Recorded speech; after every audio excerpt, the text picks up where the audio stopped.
Share on Pinterest if you buy something through a link on this page. We may earn a small commission.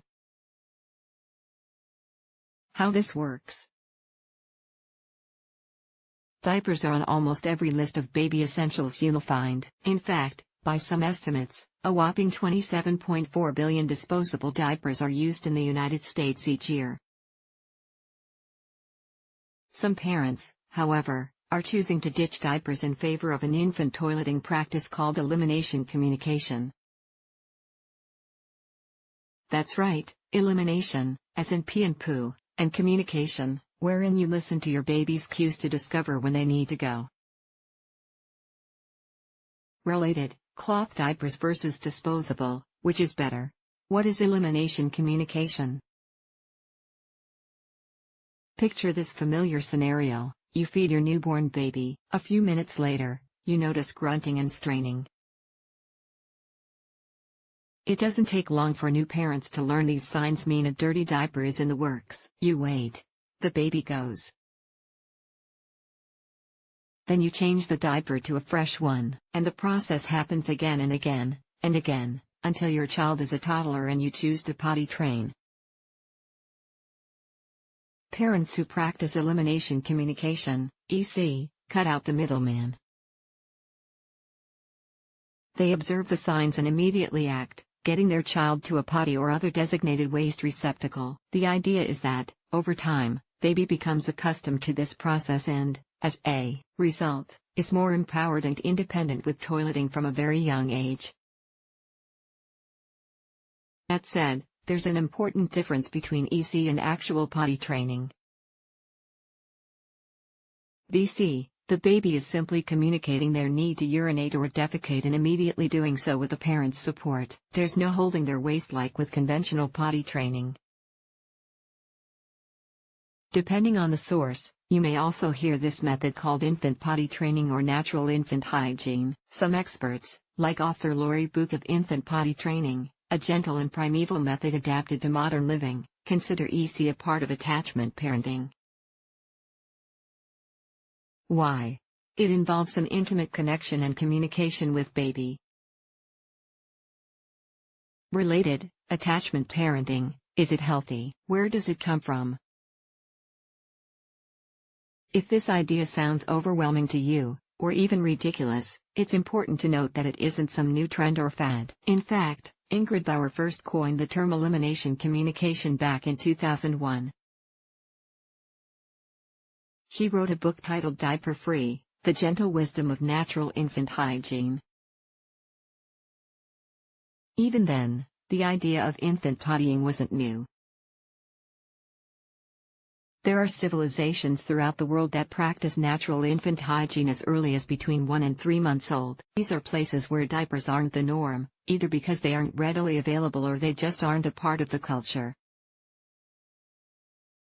You may also be surprised to learn that just 3 or 4 generations ago, babies in the United States often used the potty as infants. What happened? The disposable diaper was invented in 1955. A few years later, a child development expert named T. Barry Brazelton published guidelines on toilet training that encouraged parents to wait to train until children reach between the ages of 2 and 3 years. What does the method look like? In the most simple form, EC is about learning when baby is about to go and helping them get to an appropriate spot. This means paying close attention to baby. Once you see a signal, like straining, remove the baby's clothing and hold them securely over a toilet or other waste container. The container can be in one central location, like a bathroom, or set up in several rooms of your home. The position you'll hold your baby in to go depends on the container, but Lisa Bobro of nonprofit EC site diaperfreebaby.org describes it as a deep squat with your baby's back at your stomach. Broken down further, EC involves timing. Some babies may pee upon waking from naps or nighttime sleep. Others may need to release 5, 10, 15, or 20 minutes after eating. Keeping a log of when your baby uses the potty can be helpful in discovering their unique patterns. You may also choose to visit the toilet at regular intervals throughout the morning and afternoon. Signals. Other babies are great at showing they need to go in other ways, whether through crying or fussing, becoming still or pausing from activities, squirming or waking up from sleep. Again, your baby's signals will be unique but hopefully consistent. Bob Rowe explains that your baby may eventually even look for their designated pottying place when they need to go. Intuition. Pay attention to your inner voice. Eventually, you may become attuned to your baby and you may just know when they need to go. Bauer said she could even feel when her son needed to potty, even if her back was turned to him. Cues. Another way to communicate with baby is by cueing. As the parent, you can use a sound, like sh or sss each time your baby is urinating. After a while they may associate this sound with going to the bathroom and you can use the sound to encourage your child to pee. Or you might try using a certain position or holding your baby in a specific way when you want them to try toileting. Actions and sounds are language that baby can understand and then associate with using the toilet. They might even start using some of this language to help signal it's go time. When and how to start. Once you understand the basics, you then need to decide how and when you'll start. Some parents choose full-time EC soon after birth. Others approach it with more compromise. This is considered part-time.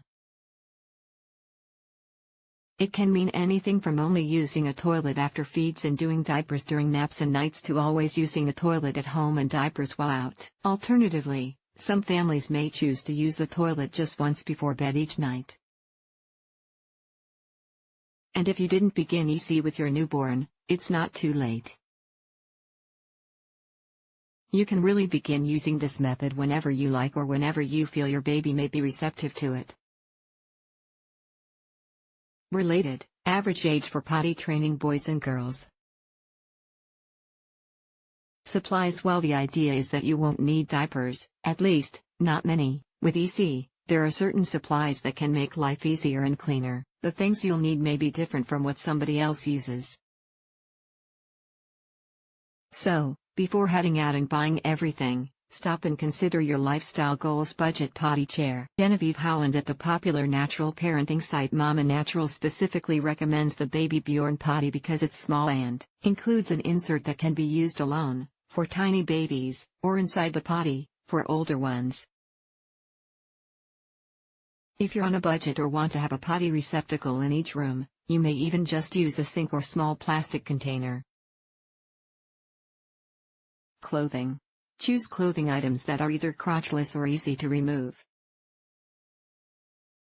Doing so may help ease the transition from dress to pottying. Try stocking up on items.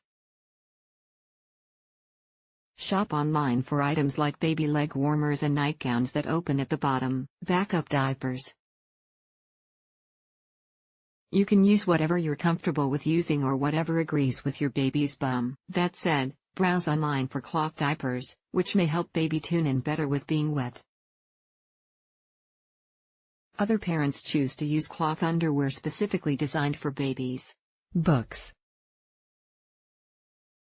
There are several books about elimination communication you may want to read. You can shop online for these books, which include The Diaper-Free Baby, The Natural Toilet Training Alternative by Christine Groslow, Go Diaper Free, A Simple Handbook for Elimination Communication by Andrea Olson, Infant Potty Training, A Gentle and Primeval Method Adapted to Modern Living by Lori Book, and Diaper Free, The Gentle Wisdom of Natural Infant Hygiene by Ingrid Bauer. Notebook. To jot down any notes you have about your baby's cues or toileting habits. Other supplies.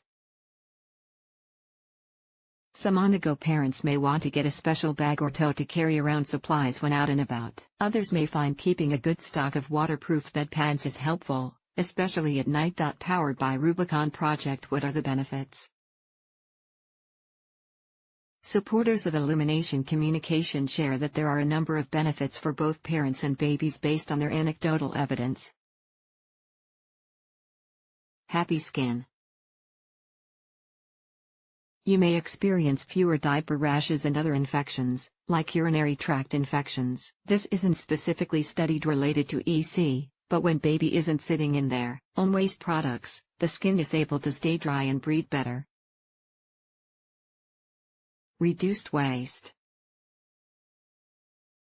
Whether you prefer full-time or part-time EC, you'll likely use fewer diapers and, in turn, create less waste that you drag to the curb, and, later, the landfill. Even if you use cloth, you'll likely have fewer diapers to wash and, therefore, use less water and energy. Fatter wallet. Yup. And with using fewer diapers, you'll be shelling out much less cash on disposables and related supplies. Stronger bond. The act of responding to your vulnerable baby and their needs can help strengthen the connection you have with one another. This goes back to attachment parenting. Better understanding. Babies cry for all sorts of reasons, but going to the bathroom is one of the big ones that makes them fuss. Once you get in tune with why they're crying, you may gain a better understanding and empathy for those cries. Easier transition to toilet training. Again, EC isn't full potty training because it doesn't involve the baby actively holding their urine or feces. With all the practice and knowing where to go, though, your little one may catch on to this process much more quickly than their peers. Related, how to recognize and treat different types of diaper rash. What are the drawbacks? Of course, there are also some things you may want to consider before diving headfirst into this method. Time.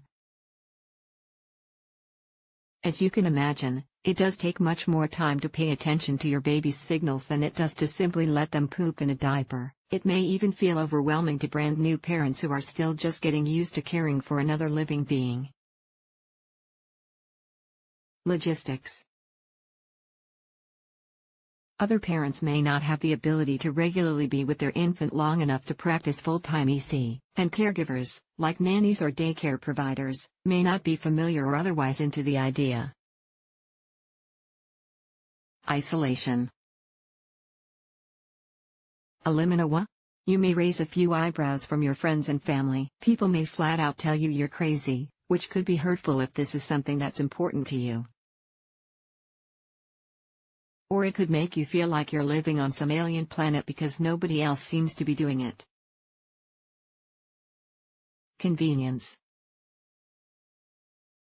If you want to be out of the house, you may find it difficult, at least at first. After all, when's the last time you saw a new mom rush her newborn to a toilet at Target? Mess. And the thing you're probably worried about the most is messy accidents. You'll likely experience a good number of those, especially in the beginning. But once you get a system going, it may not be so bad. Takeaway: as a new parent, you've got plenty to think about in the first year. If the idea of connecting with your infant, and using fewer diapers, is appealing to you, consider giving elimination communication a try. Remember that it doesn't have to be an all-or-nothing approach.